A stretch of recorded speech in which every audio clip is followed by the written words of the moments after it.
even though he's not on trial for that per se, everybody saw it. Seen the it, judge yeah, saw yeah, it. yeah. So while you're not on trial for that, best believe I'm going to take those things into consideration.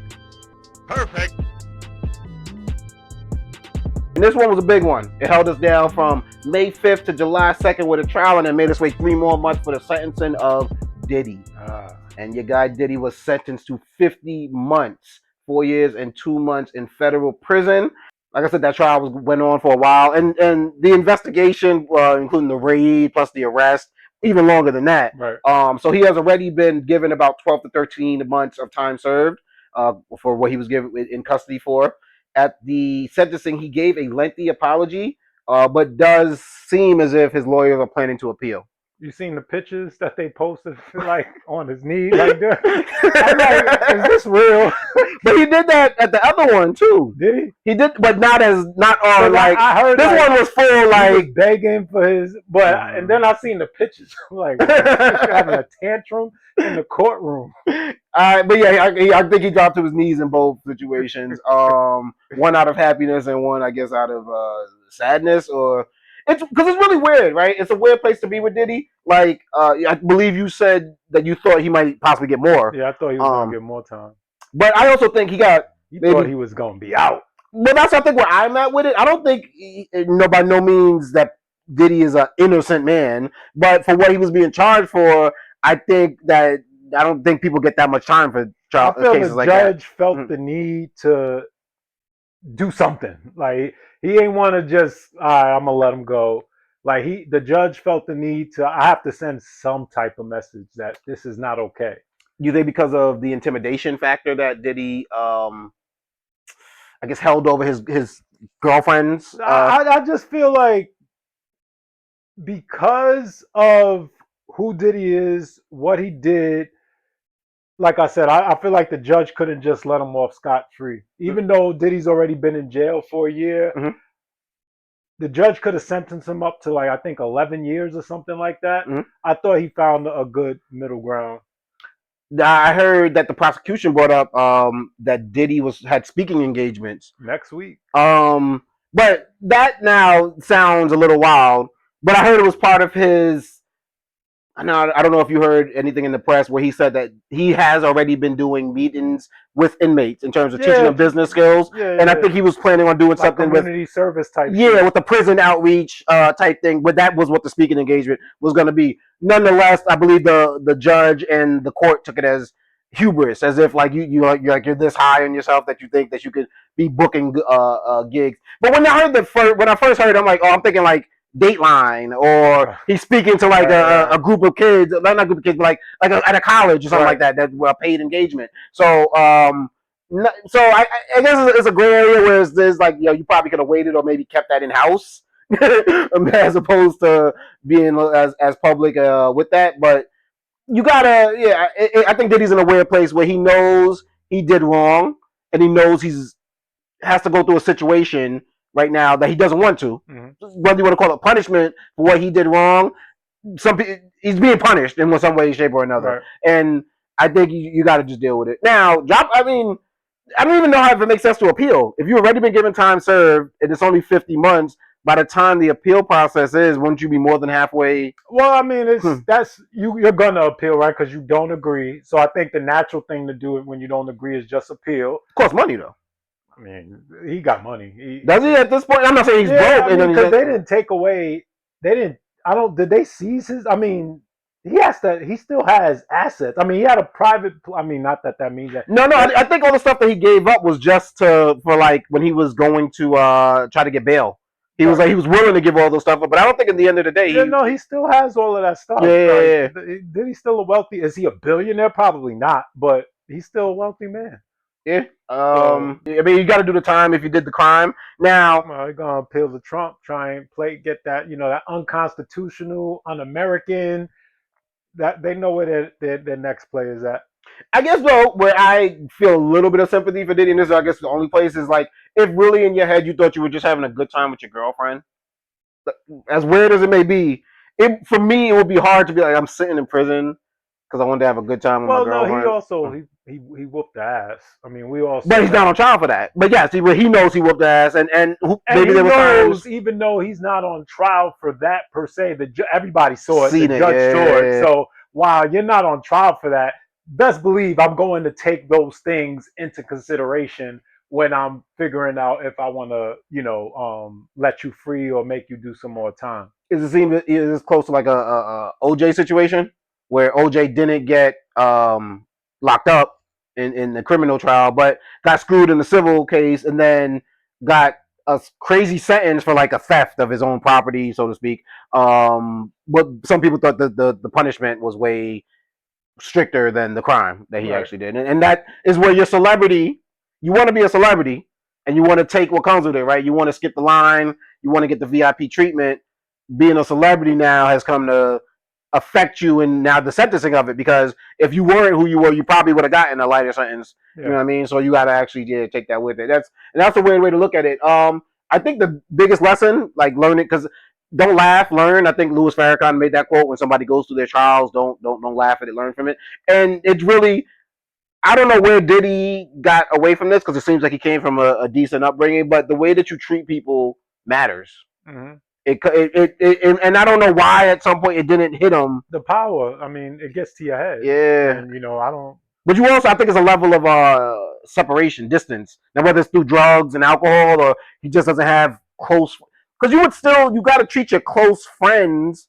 Any relationship that you're nurturing has to have a two-way street to it. So do you just not have people that like I have to treat, or Well, do I'm you pick and questioning if choose? he has those close That's what I'm friends thinking. Yeah. versus just more people. Yes, man, and Yeah. people that work for you, yeah. And when the people around you only work for you, you can treat them like shit. You shouldn't, but you can, and because you think of them as being replaceable. And I think he took that into his real life. He took that into his relationships, and he took that into that.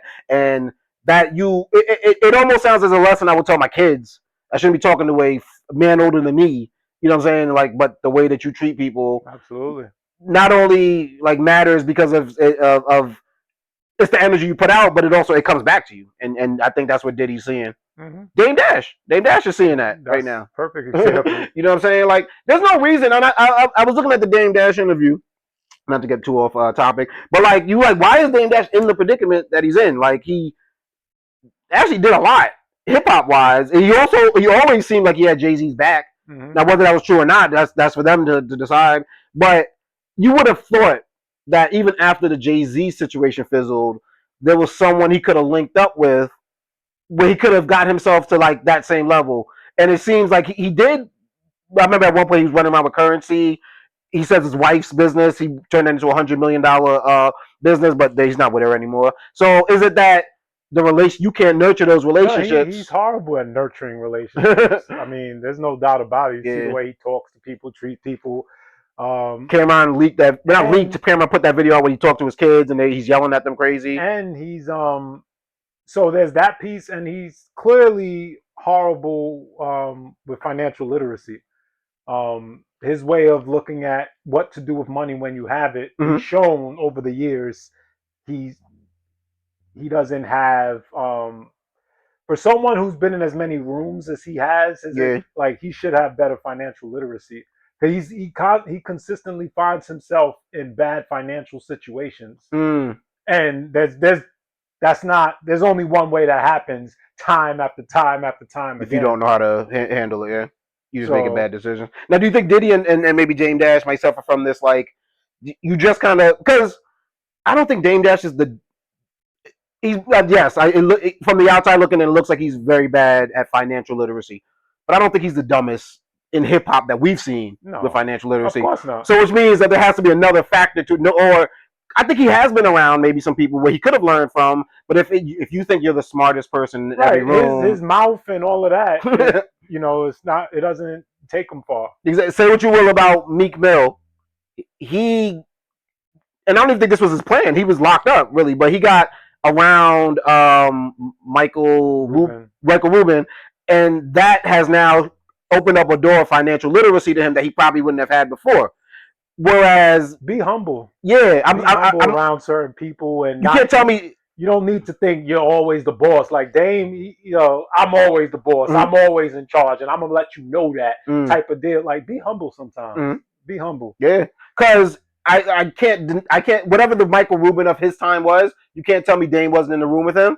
But at some point, he probably was like, why would I want to help this guy out, or why would I want to give him some? I don't have to listen to him. Yeah, well, I don't even want to be around him. Like, yeah, and that's now back to Diddy. Like, I think now, 4 years from now, 3 years from now, however long he has to serve, you think he's still in the public light? You think there's a path? That's all he knows. And for this, Diddy's gonna want a redemption story. So he's gonna he's already have out there. He's gonna make music. So he's not going nowhere. He's gonna come back, and we know he still has huge support out there. There's a lot of people still rooting for Diddy, and so he's gonna come out. He's still gonna try and make music, all of that stuff. And are you willing to give him the clean slate? Like, if it's good, I'll bump it, or is there like I mean, I'm never one of those. And I have a daughter now, right? R. Kelly, I did go through a period of time, not to change topic, but I did go through a period of time. I can't even turn on his music. I don't feel that way anymore. Like, for whatever reason, call it what you want. And so I say that to say everybody deserves, a chance at redemption, in my opinion. And so Diddy's no different. Let's stay on that topic. Is listening to R. Kelly's music supporting his actions? Some could.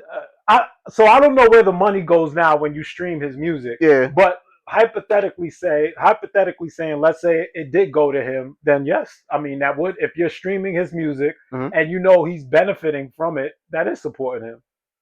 Okay. So, but a lot of other people are making money off of the music. Oh yeah, for sure. So how is that different? So for me, I don't think when I watched that '70s show, I'm not sure if you're familiar, but one of the characters on there has been was charged for being a serial assault person there.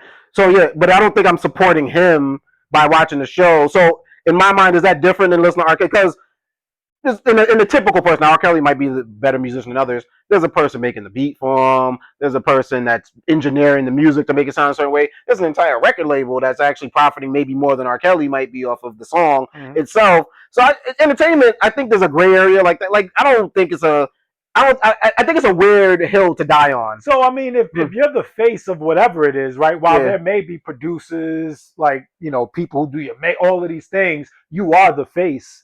And so if you are the face, and I choose to listen to this music, while yes, I am also putting money in other people's pockets, and they may be making more money off of this than you are. I am, in a way, I am supporting you. Yeah, to a certain degree. But what changed then? If you for one point you felt like you couldn't, but now you're like, I like his, because you liked his music before. I liked his music before, and it just went to a space where you start to think about, okay, what he's doing, that's pretty nasty, right? And then so you have these thoughts and feelings, and then just over time, like with anything else nowadays, shit just dies out, right? And so now, in terms of like the outrage, yeah, and so it is what it is, I think it's public perception. It's like I can listen to. A hot song is a hot song. Yeah. Right? I Believe I Can Fly. Like, I always loved that song, right? Yeah. Now, when I went through this period, it will come. I can't listen to that, but it's not. I realized it's not because I ain't really want. I love that song, right? It was something else that's making me say, okay, I can't listen to that. I think it's public perception. After a while, man, fuck that. I believe I fucking start belting that shit. but you should be allowed to, and like I said, we got some other subjects we gotta get to, but no, you should be allowed to because it's entertainment. And like, so the best example, I listen to like white girl pop. You know what I'm saying? Like, Carly Rae Jepsen, Call Me Maybe, right? I'll listen to that shit in the crib and I'll bump it in the AirPods, but I'm not gonna pull up to the bodega bumping that shit. Why? Public perception. They're like, yo, this guy, you know what I'm saying? I'm look crazy. I think it's the same thing with R. Kelly. Not that anyone's gonna think I'm on some R. Kelly shit if I bump up. You're actually probably gonna be like nostalgia, like, remember when that was actually a song we all listened to? But I think in our heads, you're like, I don't know. People might think I'm marking the MAGA hat for R. Kelly right now. You know what I'm saying? So I think we just kind of are on that way. But I don't think we should do that with entertainment.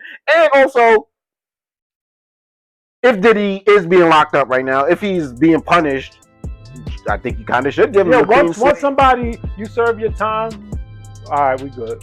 What's good, y'all? It's your man DJ Playboy, and I'm here with my guy Spec, and we representing for the Perfect Talk podcast. Make sure y'all like and subscribe, people. And of course, hop in the comments, let us know what you thinking. And go check out the website, www.perfecttalkpodcast.com. All the episodes right there. Yes, sir. Peace.